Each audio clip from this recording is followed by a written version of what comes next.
لوگوں کی اکثریت آپ کے ساتھ مخلص نہیں ہوتی بلکہ اپنی ضروریات سے مخلص ہوتی ہے۔ صرف ان کی ضروریات بدلنے سے ان کا اخلاق بدل جاتا ہے۔ انسان کو خوش رہنے کے لیے پیسے سے زیادہ رشتوں کی ضرورت ہوتی ہے۔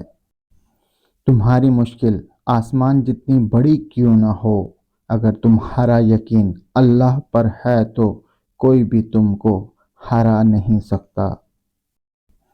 خاموش ہو جایا کریں اور سہ جایا کریں، جھک جایا کریں، مان لیا کریں۔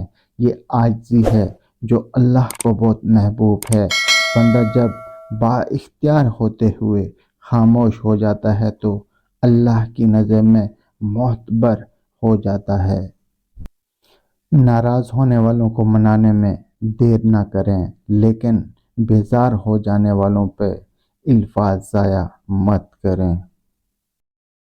آج اگر زندگی مشکل ہے تو کل کی آسانی کا وعدہ بھی اللہ نے کیا ہے۔ اللہ سے مانگو، خوب مانگو، اللہ تمہیں امید سے بڑھ کر دے گا۔ من پسند شخص کے ہاتھوں میں اللہ تعالیٰ نے بڑی شفا رکھی ہے۔ فقط اس کی آواز سن لینے سے ہی اداسی اور تھکاوٹ زاحل ہو جاتی ہے۔ عورت آسانی سے رنگوں کے درمیان فرق کر سکتی ہے، لہٰذا جب آپ سے کہے کہ آپ بدل گئے ہیں تو اس سے بحث نہ کریں۔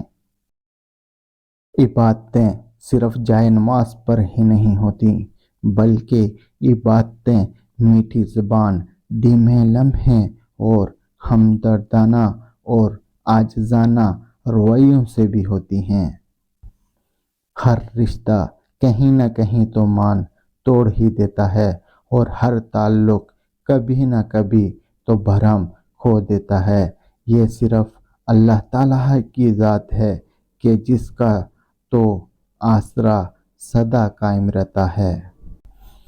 اگر تو کوئی شخص آپ کو چھوڑ جائے یا آپ سے منہ پھیرے تو غمگین مت ہونا، کیونکہ ممکن ہے کہ یہ آپ کی اس دعا کا نتیجہ ہو جو کبھی آپ نے مانگی تھی کہ اے رب العالمین، ہر اس شے کو مجھ سے دور کر دے جو میرے حق میں بہتر نہیں۔ جس شخص سے محبت ہو جائے نا، اس کی آخرت کے بارے میں سوچا کرو کہ اسے کیسے بہتر بنایا جائے۔ یہ تمہاری محبت کی سب سے بڑی دلیل ہوگی۔ انسان رشتوں کی تلخیاں کبھی نہیں بھولتا، مگر رشتوں کو آگے بڑھانے اور نبھانے کے لیے بہت مرتبہ اسے یہ ثابت کرنا پڑتا ہے، اسے کچھ یاد نہیں۔ ایک مان ہی ہوتا ہے جو ہر کسی پر نہیں ہوتا، کسی خاص پہ ہوتا ہے، اور اگر وہ آپ کا مان توڑ دے تو پھر اس مان کے ساتھ آپ خود بھی اسی طرح ٹوٹ جاتے ہیں۔ چیخ و پکار انسان کے وقار میں کمی کا باعث بنتی ہے۔ لوگوں کو اپنی خاموشی کے ذریعے خوفزدہ کرنا سیکھو۔